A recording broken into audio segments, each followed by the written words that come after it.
예, 여러분은 몸에 대해서 얼마나 알고 계십니까? 여러분 자신의 몸에 대해서. 여러분 몸을 어디까지 만나보셨습니까? 스포츠 하는 선수들 혹은 뭐 요가를 한다던가 무용을 한다든가 헬스를 하는 분들, 그분들이 자기 몸을 갖고 나가고 자기 몸의 한계를 계속 뚫고 나가는 걸 보면서 여러분 어떠십니까? 저는 그걸 보면 와, 정말 사람이 몸을 다스리고 통제하는 영역이 대단하구나 감탄하게 됩니다. 그런가 하면 또 아, 사람은 거기까지구나 라고 한계를 또 배우기도 합니다. 여러분, 하나님은 참 놀라운 신비를 우리 몸 안에 많이 담아 놓으셨습니다. 어마어마한 신비, 뭐 우리 자주 나누는 거죠. 우리가 이 세상의 빛을 다 차단할 수는 없지만 눈만 감아도 빛을 차단할 수 있고, 그 소음을 다 뭐 막을 수는 없지만 귀만 막아도 이게 굉장한 능력 아닙니까? 그런가 하면 팔은 안으로 굽게 만드셨고, 뭐 머리는 180 목이라 그래야 되나요? 180도까지만 돌게 만드셨습니다. 팔과 다리 굉장히 모양이 비슷한데 다릅니다. 손과 발도 그렇죠. 손에도 5손가락 있고 발에도 5개의 발가락이 있고 굉장히 비슷한데 또 다릅니다. 또 손가락 위에 발톱을 주셨고 발가락 위에 손가락에 손톱을 두셨고 발가락에 발톱을 두셨습니다. 사람의 몸은 참 아름답고 신비롭습니다. 몸통을 가운데 두고 머리가 위에 있고 양쪽에 팔, 다리가 있고, 예, 그렇게 구성되어 있습니다. 머리에는 눈, 코, 입이, 또 팔에는 손이, 다리에는 발이 있습니다. 지체라고 그러죠. 그런 지체가 달려 있습니다. 지난 주일은 부활주일이라 우리가 부활절 본문, 그 부활의 현장에 가서 현장에 대한 말씀을 나눴지만 이제 오늘부터 다시 고린도전서로 이어가겠습니다. 고린도 교회는 은사가 많이 나타났습니다. 은사가 많이 나타나는 거 너무 좋은 건데 문제는 이 은사자들 때문에 갈등이 생기는 겁니다. 사도 바울은 모든 은사는 교회의 유익, 타인의 유익을 위해 주신 거다라고 우리 지지난주에 나눴죠. 그렇게 사도 바울을 통해 하나님 우리에게 말씀하시고 그 은사의 의미를 정리했습니다. 오늘 말씀은 바로 그 다음에 이어지는 말씀인데 오늘 말씀을 잘 보면 뭐뭐 해라가 없습니다. 그냥 뭐뭐이다, 뭐뭐하다, 우리가 그냥 알아야 할 걸 알려주는 본문입니다. 성경에 그런 본문 많죠. 행위보다 그냥 알아야 할 걸 알립니다. 알면 알아서 하게 되겠죠. 그러면 진정으로 알면 그 알면 반드시 삶이 됩니다. 삶이 안 되면 아직 내가 모르는 겁니다. 고린도전서는 교회를 몸으로 하는 은유로 설명합니다. 교회의 모든 구성원을 몸의 지체라고 설명합니다. 몸은 하나 있지만 그 안에 많은 지체가 있듯이 교회도 그러하다고 말씀합니다. 우리 12절 말씀 함께 읽어볼까요? 12절. 제가 안 실어, 주번은 못 실었네요. 고린도서 12장 12절 말씀. 우리 함께 읽겠습니다. 몸은 하나인데 많은 지체가 있고 몸의 지체가 많으나 한 몸임과 같이 그리스도도 그러하느라. 예. 몸의 모든 지체가 몸에 붙어서 조화를 이룹니다. 몸의 주인인 나의 통제하에서 충돌 없이 이 손과 발, 눈, 귀 이게 다 조화를 이루며 지내는 거죠. 그런데 교회도 그렇다는 겁니다. 몸이 나의 통제하에서 조화를 이루듯이 교회도 예수님으로 인해 예수의 영으로 아름답게 조화를 이루어 하나가 된다.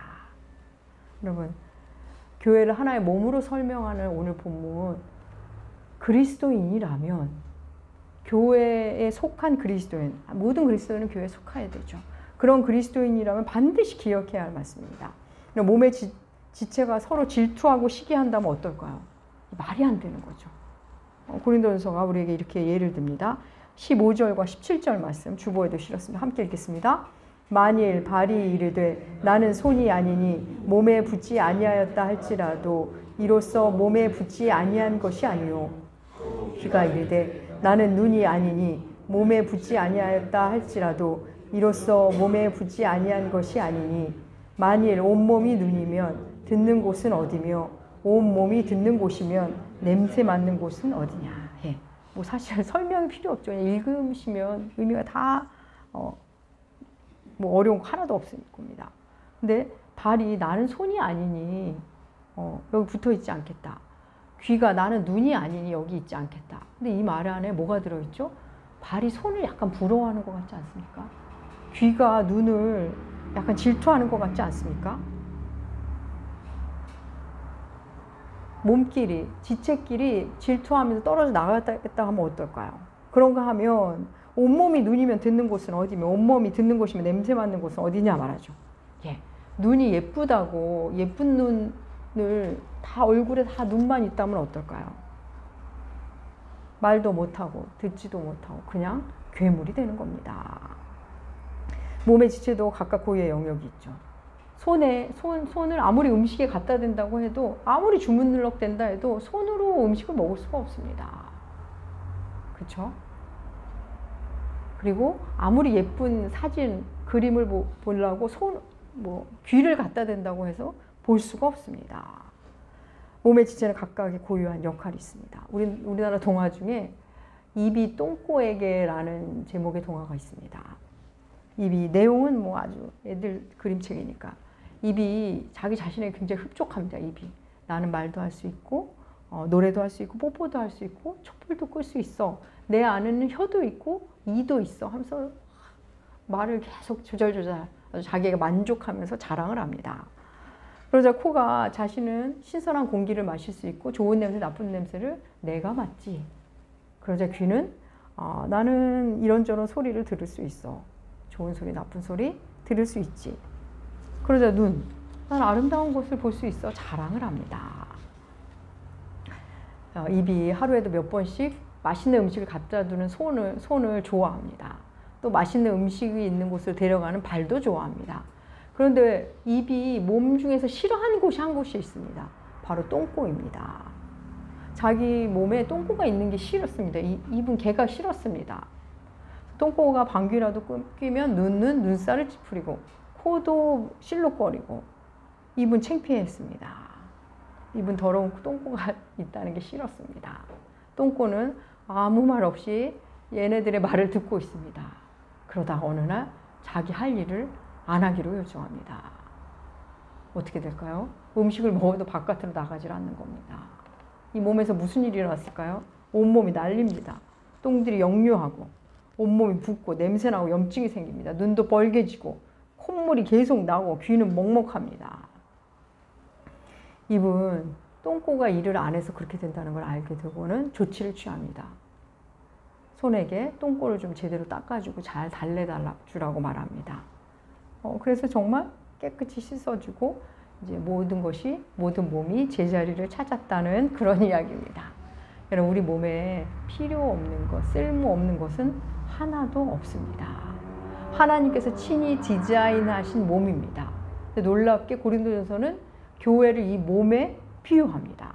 어떤 지체도 쓸모가 없는 게 없다는 거죠. 여러분, 쓸모 없다는 건 우리가 볼 때 쓸모 없어 보이는 게 있을 겁니다. 그런 대상, 그런 존재. 교회 안에서, 내 몸에서. 여러분, 쓸모 없다는 것 자체가 쓸모가 되기도 합니다.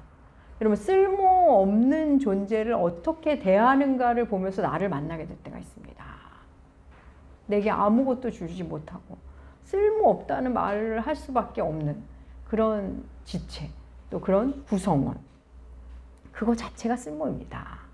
여러분, 몸의 중심은 어디일까요? 배꼽, 허리, 뇌, 머리? 뭐 다 생각에 따라 다르게 말할 수 있습니다. 다 오를 수 있습니다. 근데 어떤 시인은 아픈 곳이 몸의 중심이라고 말한 바 있습니다. 너무나 맞죠. 네. 여러분, 허리가 아프면 온몸이 허리 중심으로 움직입니다. 눈이 지금 아프면 온몸이 지체가 눈 중심으로 움직입니다. 그 아픈 애가 덜 힘들라고. 오른쪽 다리가 아프면 왼쪽 다리가 일을 많이 해야 됩니다. 그러다 보면 왼쪽 다리에 힘이 들 가도록 손이 막 도와줘야 할 일이 있습니다. 한쪽이 아프면 그것 중심으로 돌아갑니다. 매우 자연스러운 일이죠. 몸이 그렇고 우리 교회도 그런 곳입니다. 우리 오늘 본문 26절 말씀 읽어볼까요? 고린도서 12장 26절. 예, 함께 읽겠습니다. 만일 한 지체가 고통을 받으면 모든 지체가 함께 고통을 받고 한 지체가 영광을 얻으면 모든 지체가 함께 즐거워하느니라. 예, 몸이라는 게 그렇죠. 손끝에 가시가 하나만 들어도 온 신경이 거기 갑니다. 여러분, 그런 거 느껴보신 적 있죠? 위장에 탈이 나서 소화가 안 되면 온 신경이 거기에 갑니다. 위 하나 탈이 난 건데. 그러다가 손에 가시가 빠지면 온 세상이 평안하죠. 또 위가 잘 가라앉고 나아지면 편안해집니다. 그럼 몸은 다 연결되어 있습니다. 한 지체가 고통받으면 다른 지체가 고통을 받습니다. 폐암 환자다. 나는 폐에만 암이 있지 딴 데는 멀쩡해 하면서 막 쌩쌩 한번 보셨습니까? 그런 사람 없습니다. 폐에 문제가 생겼는데 다른 장기가 다 힘들고 다 버겁고 건강이 악화됩니다. 그런가 하면 또 한 지체가 영광을 받으면 다 기뻐하죠. 누군가 눈이 예쁘시네요 하면 입꼬리가 올라갑니다. 기분 좋잖아요. 기분이 좋아집니다. 누군가 손기술이 좋으시네요 하면 손만 좋아하는 게 아니라 손의 주인, 몸 전체가 칭찬을 받는 겁니다. 한 지체가 영광을 받으면 또 다 즐거워합니다. 언젠가 말씀드린 것 같긴 한데 제가 대학교 다닐 때 선배가 한쪽 다리가 무릎까지밖에 없는 선배가 있었습니다. 그래서 한쪽에 항상 목발을 짚고 다니셨습니다. 근데 그 선배는 엄청 씩씩하고 산에도 같이 갔습니다. 제 기억에는 아마 오대산이었던 것 같아요. 오대산 갔다가 저쪽 동해안으로 넘어가는 그 산행이었는데 등산을 마치고 마지막에 모닥불을 이제 바닷가에서 모닥불 지피는데 그 선배가 그 목발이 다 밑에가 닳아가지고 목발을 모닥불에 이제 태워버렸습니다. 보는 우리가 참 마음이 좀 그렇더라고요. 근데 불태우면서 그 형이 말했습니다. 너희는 다리가 아프지만 나는 겨드랑이에 진물이 생겼다. 야, 이러더라고요. 그러니까 한쪽 다리가 무릎밖에 없으니까 계속 목발을 짚고 그러니 팔이 힘들고 겨드랑이가 이제 진물이 난 겁니다. 목발을 짚어주느라고. 예. 아픈 곳은 다리인데 성취하는 곳은 다리인데 온몸이 함께 짐을 나눠준 겁니다. 그렇습니다. 약한 곳, 아픈 곳이 몸의 중심입니다. 우리의 몸은 그렇게 연결되어 한 몸을 이룹니다. 하나님은 사도 바울을 통해 고린도전서를 통해 교회가 바로 그런 곳이요, 그런 모임이라고 말합니다. 얼마 전에 어떤 목사님으로부터 들은 말씀입니다. 수년 전에 그 교회 권사님의 며느님이 아기를 낳고 얼마 되지 않았는데 아파트에서 뛰어내리셨답니다. 자살을 하신 거죠.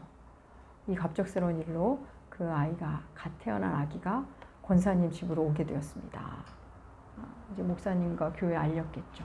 그래서 목사님과 교회 식구들이 하나가 돼서 그 아이를 이제 돌보기 시작했습니다.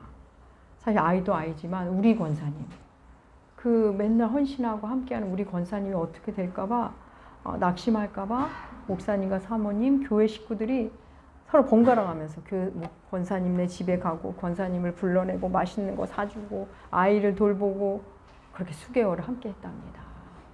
벌써 3, 4년 된 이야기랍니다.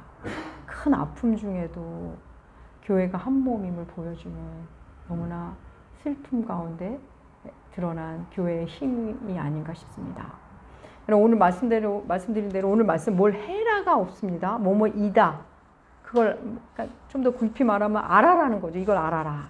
교회 공동체는 하나의 몸이다라는 겁니다. 사랑하는 여러분, 저는 우리 나무교회가 그걸 아는 공동체가 되길 간절히 소망합니다.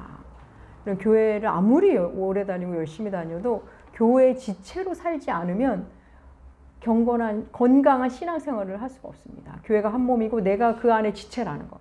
교회에 문제가 생겼는데 교회가 어려운데 나는 아무것도 아니냐? 이거는 여기는 뭐죠?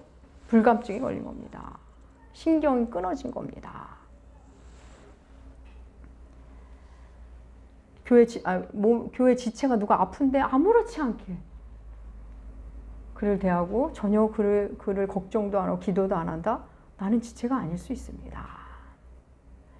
교회의 신비가 몸의 신비와 참 많이 닮아 있습니다. 교회 지체는 여럿이나 한 몸이고 한 몸이지만 각 지체는 그 영역이 다 다릅니다.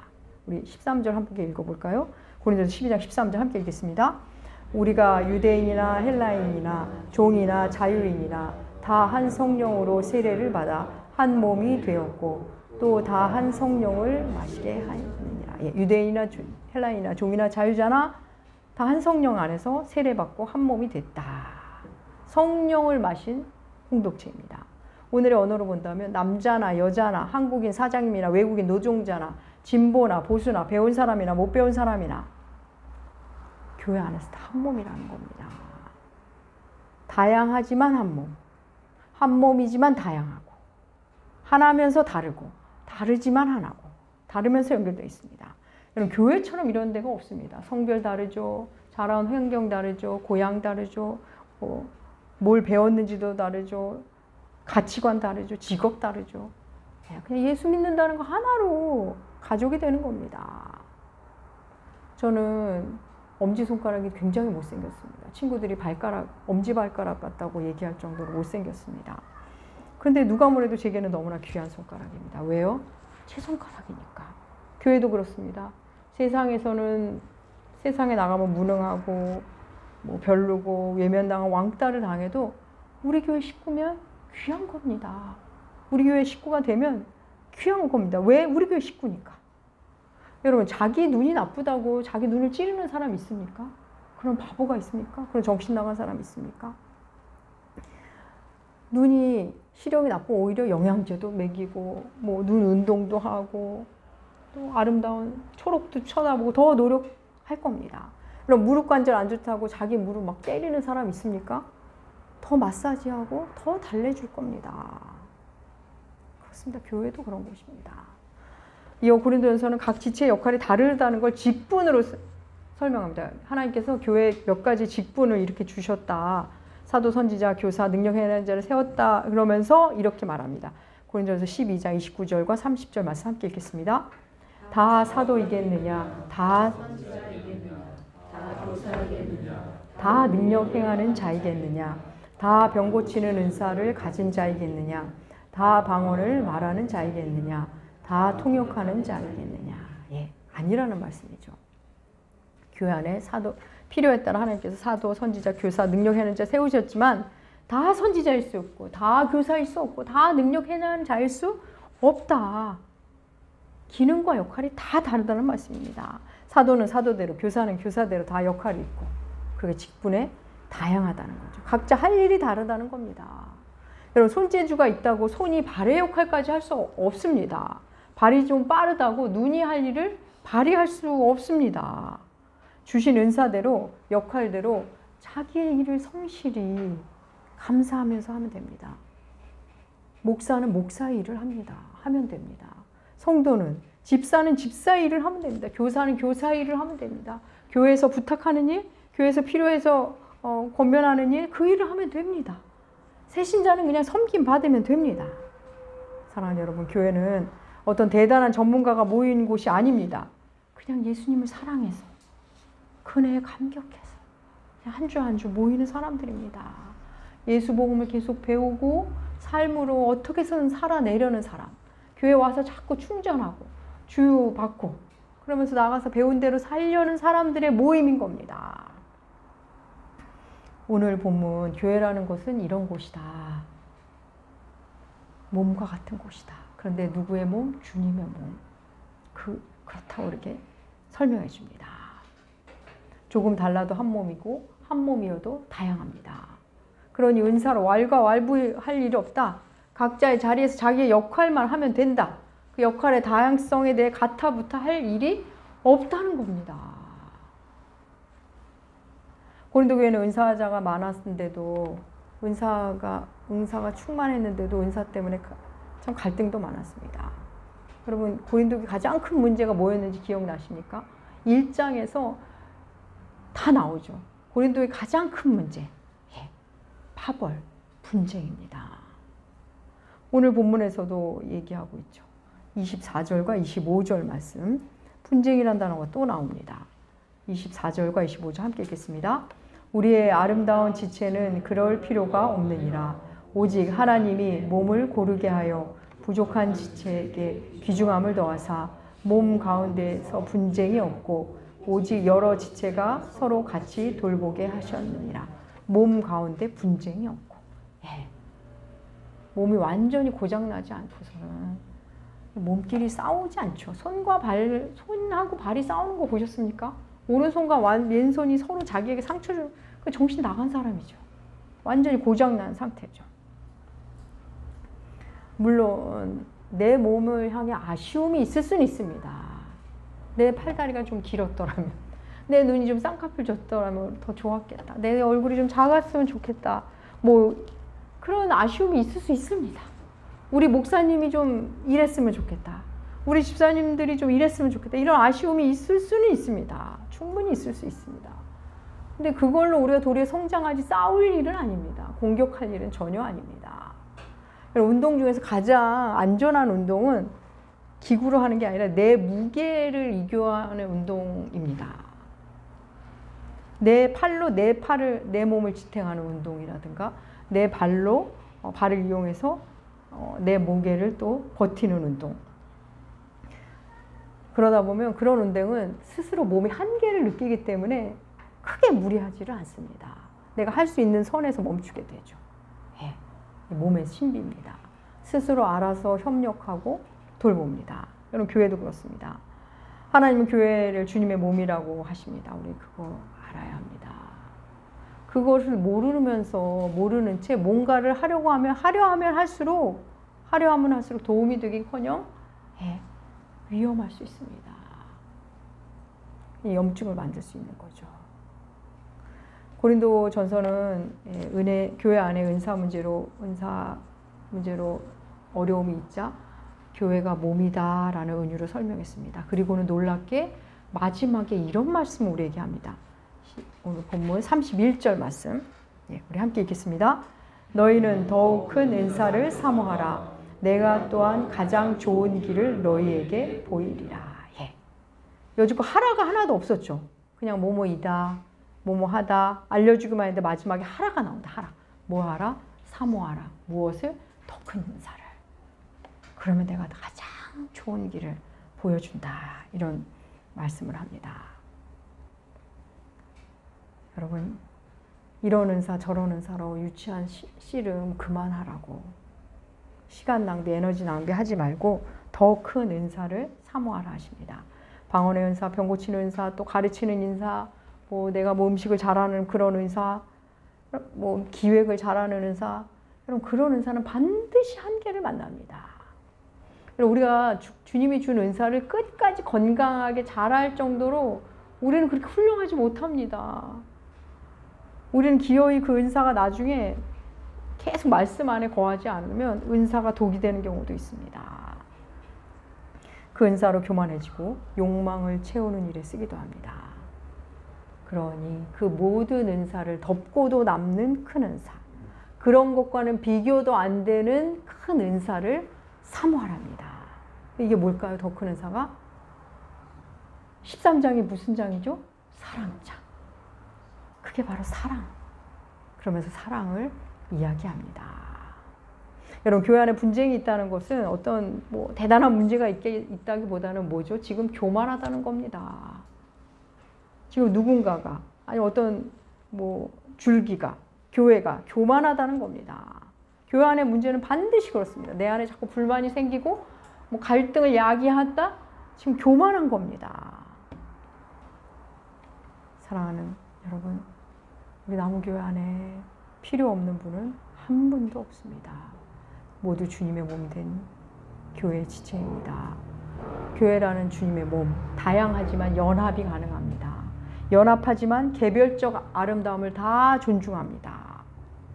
사랑하는 나무교회 교회 여러분, 이 땅의 삶이 다하는 날까지 우리는 교회의 지체로 살게 될 겁니다.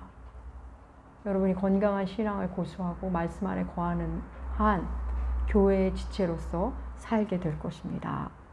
사랑하는 나무교회 교회 여러분, 여러분의 남은 삶, 여러분이 하나의 교회로서도 아름답게 성장하시고 또 교회 구성원으로서 아름답게 건강한 지체로서 주님의 몸된 교회를 사랑하고 말씀 안에서 건강하게 성장하는 여러분들 나무교회 되시기 주의 이름으로 축복합니다. 기도하겠습니다. 하나님 아버지, 교회를 주님의 몸이라 하신 우리 아버지, 주의 몸된 지체로서 우리의 남은 삶을 잘 살아내게 하여 주시옵소서. 지체로서 사는 자만이 누릴 수 있는 큰 은혜, 큰 영양분, 크고 아름다운 교제, 그것을 마음껏 누릴 수 있도록 인도하여 주시옵소서. 은사를 사모하되 더 큰 은사를 사모하는 우리 모두가 될 걸 믿으며 존귀하신 예수님의 이름으로 기도합니다. 아멘.